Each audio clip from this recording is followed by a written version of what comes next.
Welcome to Velocity Banking in 5 minutes. This is Daniel from Structure Strategies. Let's get started.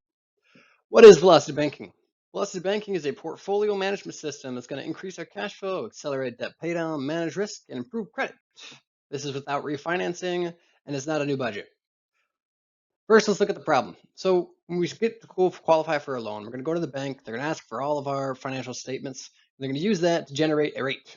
They're then going to generate a payment based on our debt to gross income and that rate. They'll typically lend up to about 43% of our gross income in monthly payments.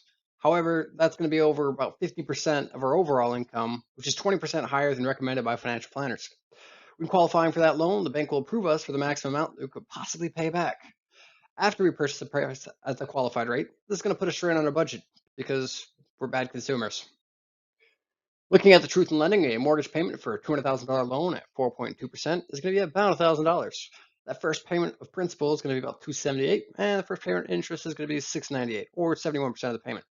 The total interest after 30 years is $151,000, or 75% of the loan that we actually borrowed. At the end of the first year, the balance has dropped down to $196,500. We have paid $3,400 in principal, and we have paid about $8,300 in interest. Comparable interest rate for that year is 244%. After 50 payments, we've brought the balance down by $15,000.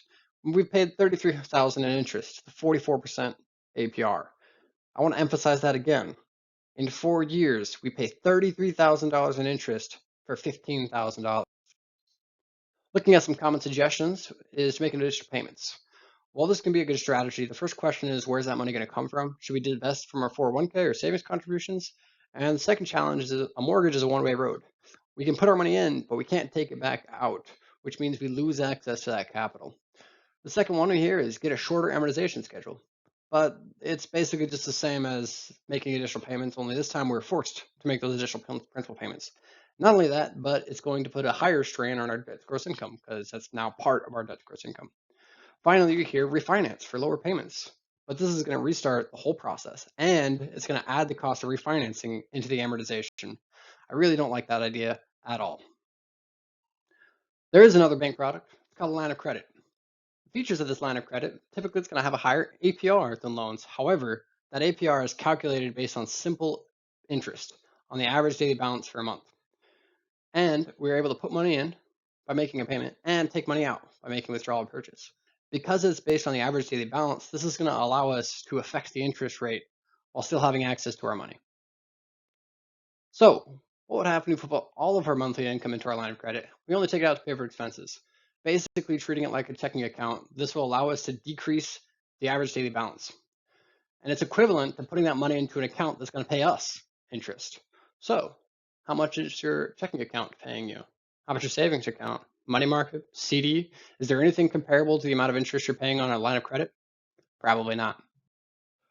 So let's take a look at a scenario. We got that same mortgage before. We have a line of credit, $25,000.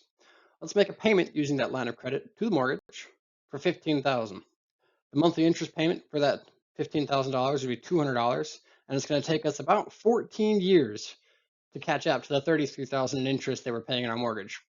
That's before we treat it like a checking account. Treating it like a checking account looks like this. We have that daily interest cost.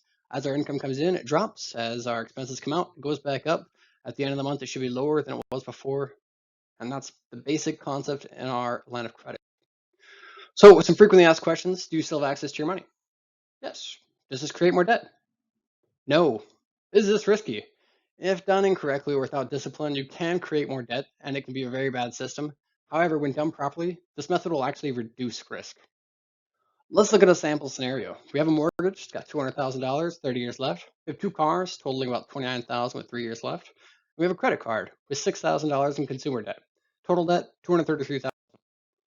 This is what that's going to look like using the systems that we just described. Traditionally, you're going to pay $156,000 in interest, and it's going to take you 30 years to pay it off. Using the basic method that we just described, you'll pay this off in about 10 years and 2 months, and you're going to pay $57,000 in interest, saving nearly $100,000, or about 2/3 of the debt. Using some advanced methods, we can pay it off even faster and save even more money. More importantly, though, it can also increase our cash flow. This is Daniel with Structure Strategies, and this was 5 minutes or less.